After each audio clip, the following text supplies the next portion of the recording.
So we have ourselves a Rogue guitar. Now, client just wants it restrung. So first things first, we're going to go and start with the strings, loosening them up and just clipping them. We're going to go and get rid of them. These strings, I believe, are the original that were on there. So you just want them gone.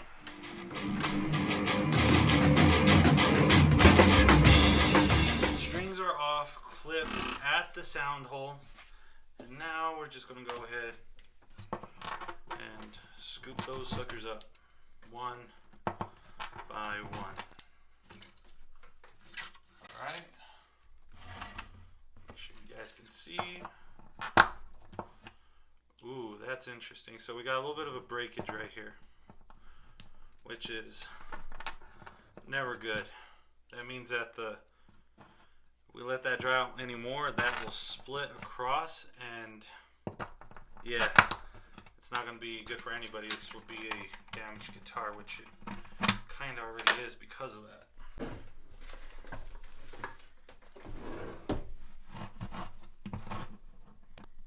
Try to get this out. I use, which is something like this. And what I usually try to do is I just go around the sides and just lift very, very, very slowly. In that sense. Because if you put too much pressure, you could actually get that. But if you also can, you let the tool do most of the work and it should come out very easily for you, just like that. Because with these ones being, I think that's plastic. Yeah, it's plastic. With this being plastic, you can actually break that very easily if you try to like use a tool or use this. I wouldn't suggest using this to try and pry it up like that. Now what we're gonna do is spray it and just kind of hit it with some of that 65, and then 65/lizard spit. Alright, here we are. So I finally found some wood glue. I'm gonna use some Titebond. This is the stuff. I was like, I know I brought it home when I left that place. I was about to say that's kind of a necessity to have wood glue, especially if you do this type of work. So what I'm gonna do now is I'm gonna get some sandpaper. Very minimal. And I am going to start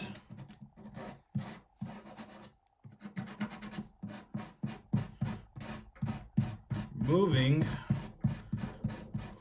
just basically just smoothing out where those splits are at, right there, and that's it. Then we're just going to go ahead and drop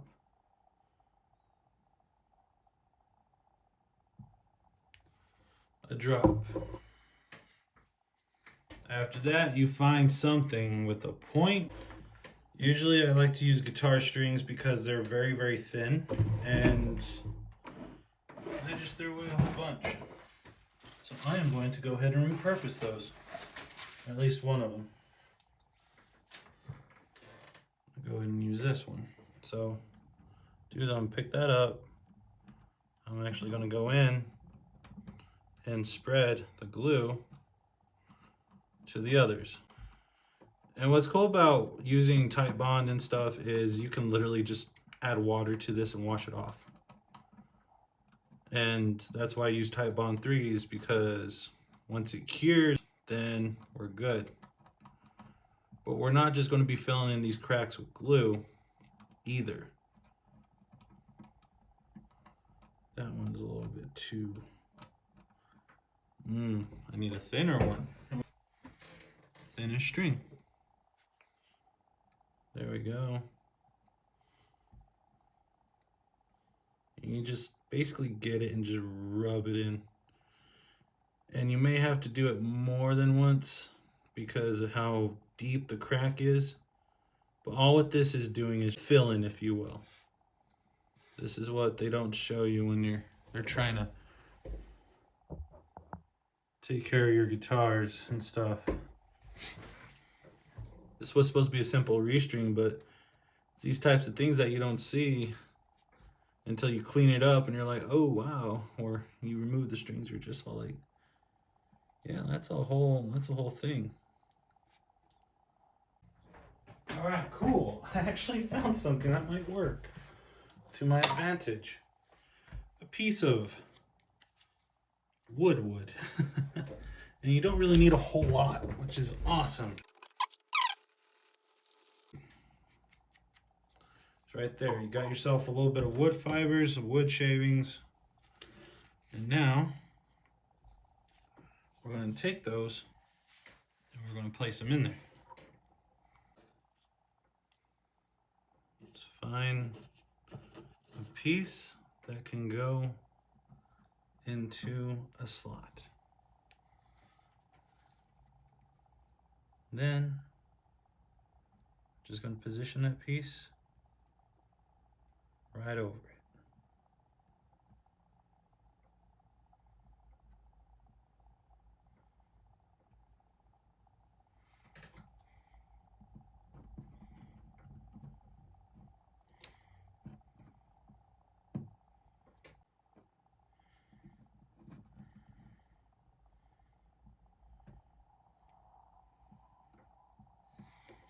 Okay.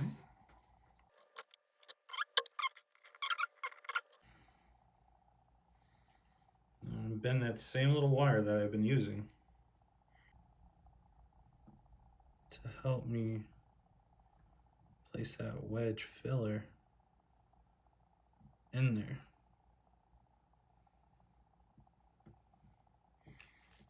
Come over here, get some glue, get some of that. I'm just going to rub that in there. Get some of the sawdust that I have.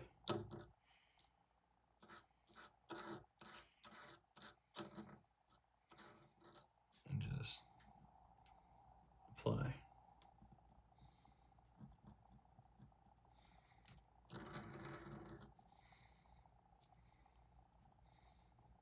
Just like that.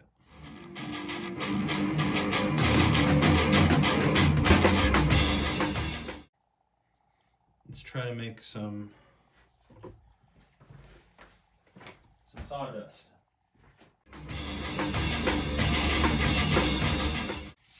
Now we just get our stirring stick.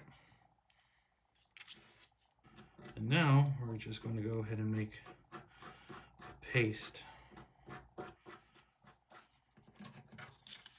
Not anything too crazy, just something to kind of fill now. This is our own type of wood putty. Very small amounts, small cracks. But I like to fill the cracks in with actual pieces of wedge wood and then put wood putty on top.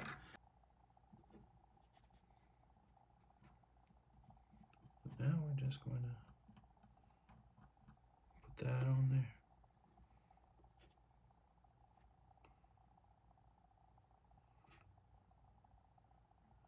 Crazy part is we're going to actually be sanding all this down. Light sand, and then we're going to re-moisturize it.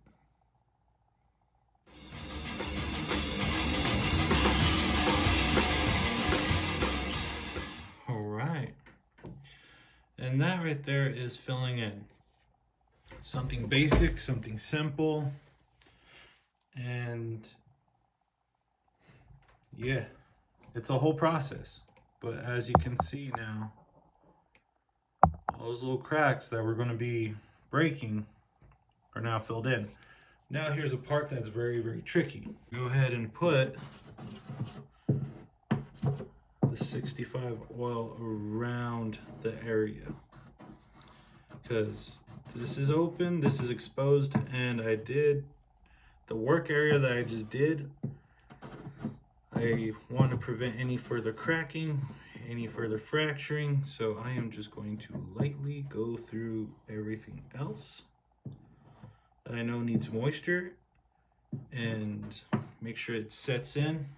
Leave this for about 24 hours and then it'll be fully cured. So I think we're going to go ahead and do that and then come back tomorrow and do it. Well, now we're back. It's been a whole 24 hours. Got some good sleep. And this, I think, cured properly to what I wanted. And this video is now going to be just basically a patch video on your bridge if you have cracks.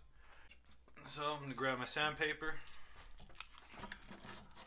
I'm just going to go across this whole area.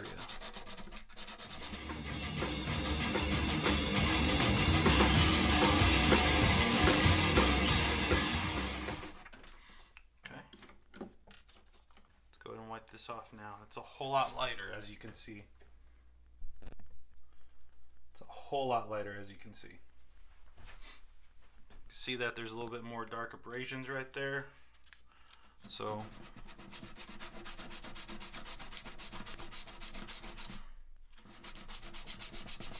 let's try to lift that up as much as possible.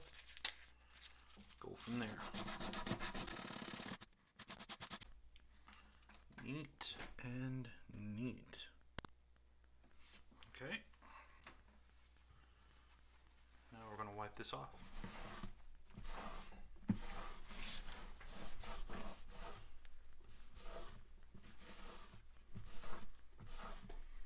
Now, that being wiped off, I'll apply more of this stuff onto here. We're going to let it soak in.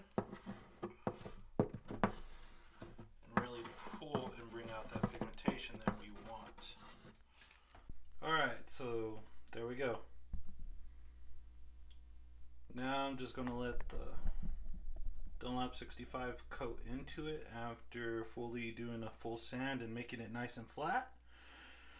And that's it. We have this officially repaired.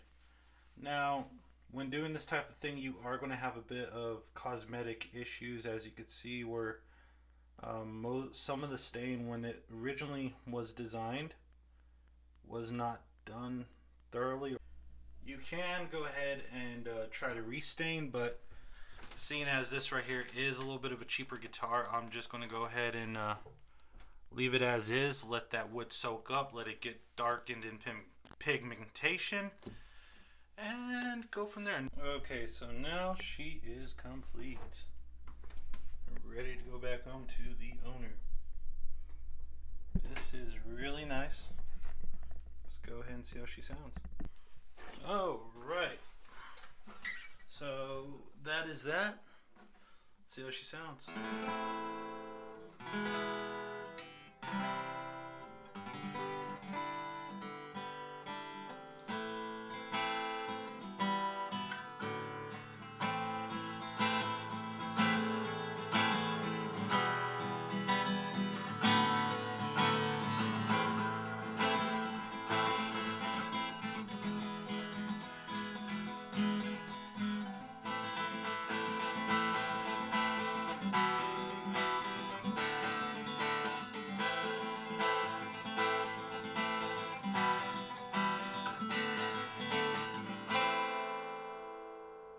Okay, I'm satisfied. Everything is holding up. Alright,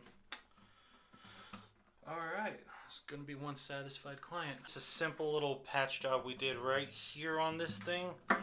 And yeah, that should be good for about another couple of years. I mean, it is a starter guitar, but I mean, just because it's a starter doesn't mean it has to suck.